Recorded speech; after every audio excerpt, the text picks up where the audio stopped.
ديالك واحد اللعيبه هنايا بانت لي بحال شي ديال العرب، الجليج المغربي اندلسي.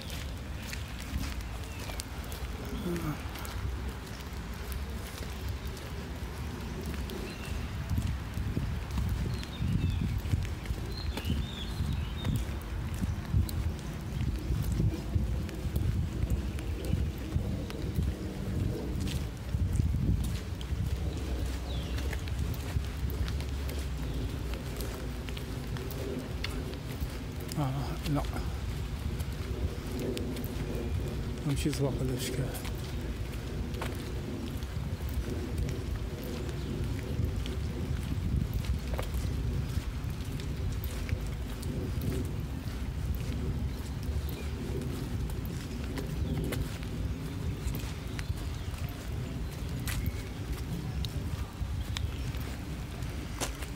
شمس اخرى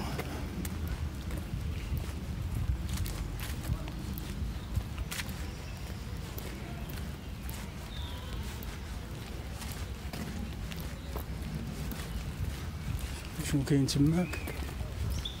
حقق المنتخب المغربي أول انتصار للعرب في كأس أفريقيا كوت ديفوار 2023 بعد فوزه العريض على نظيره التنزاني ب3 أهداف من رد. فوز منتخب أسود الأطلس جاء في مستهل مشاركته ضمن المجموعة السادسة.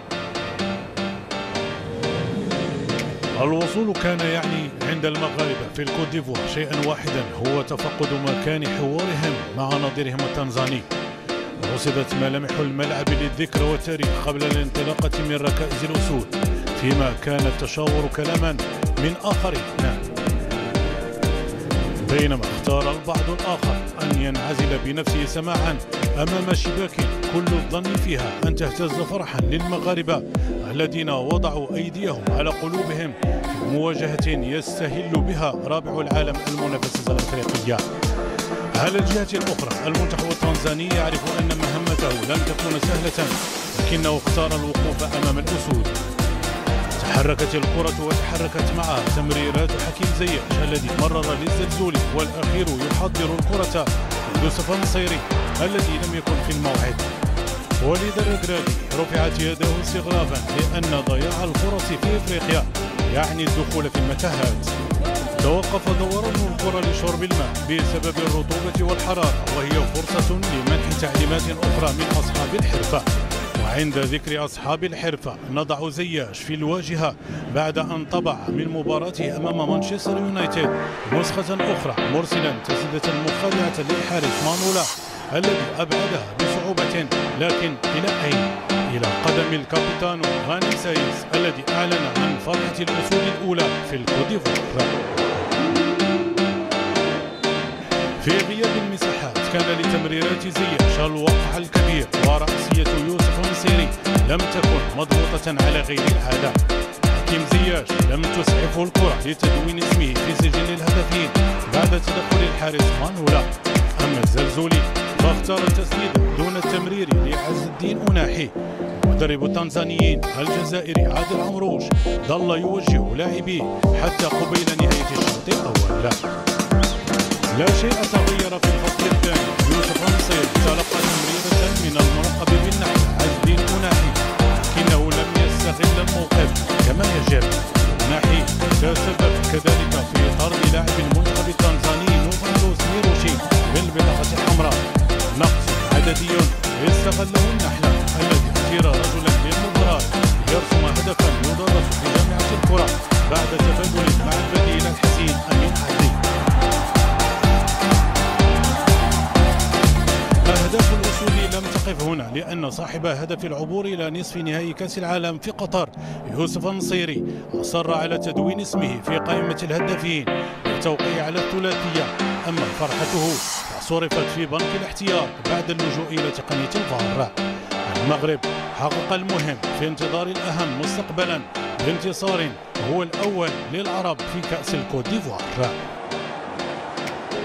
كاين صح كاين الرطوبه، عارفين باللي ما كاين حتى شي ماتش اللي صعيب. شفنا فرق كبار في لا كومبيتيسيون بروميير ماتش ما كانوش كونسونطري، ما كانوش 100%. يتعثروا، شفنا فرق يتعادلوا، شفنا فرق يخسروا. دونك اليوم كنا عارفين باللي خصنا نكونوا 100% الا بغينا نربحوا هذا الماتش. اون بيان جيري الماتش، كنا مزيانين، كنا بيان بلاس. كيف تنشوفوا في الاخير 3-0 هذا هو النتيجه. الحمد لله فيري جود ستارت. بداية جيدة جدا، وهذا ما كنا نبحث عنه. حينما تتابع بقية المباريات تعلم كم هي صعبة هذه البطولة. نعلم أننا نملك الجودة الكافية، لكن علينا أن نتحلى بالتواضع واحترام جميع المنافسين. أنا سعيد جدا، لكن حينما ترى النتيجة تعتقد أن المهمة كانت سهلة، لكن على العكس لقد كانت مباراة صعبة للغاية. من جانبه عبر مدرب أسود الأطلس وليد الركراكي عن رضاه على أداء لاعبيه خلال المواجهة، مشددا في الوقت ذاته على ضرورة التحلي بالتواضع واحترام جميع المنافسين. البدايات دائما تكون صعبة، كان علينا أن نتقدم مبكرا وبعدها أن نبحث عن التحكم في المجريات وأن نقسم المجهود كي نتمكن من إتمام المباراة بنفس الإيقاع. تراجعنا قليلا خلال الشوط الثاني، اخترنا أن نترك لهم الكرة. في بعض الأحيان عليك أن تقوم بمثل هذه الخيارات. في المجمل تحكمنا في المباراة وأعتقد أننا سنتحسن بمرور المباريات. لم نحقق شيئا حتى الآن، هذه 3 نقاط افتتاحية لكنها مهمة من أجل رفع منسوب الثقة. من جهته أكد مدرب المنتخب التنزاني عادل عمروش أن المنتخب المغربي استحق الفوز، لكنه شكك في شرعية البطاقة الحمراء التي تلقاها لاعبه. هي في الحقيقة قبل كل شيء يعني هنيئا للمنتخب المغربي اللي أدى مقابلة أيضا كما يقولوا ما سرقش الفوز تاعو، كان فوز مستحق. احنا درنا بعض الأخطاء، ولكن على حسب رأيي لولا يعني البطاقة الحمراء يعني هي اللي قضت علينا في اللعب، لأن عودنا شفنا اللقطة يعني من المستحيل بطاقة حمراء. وبعد الفوز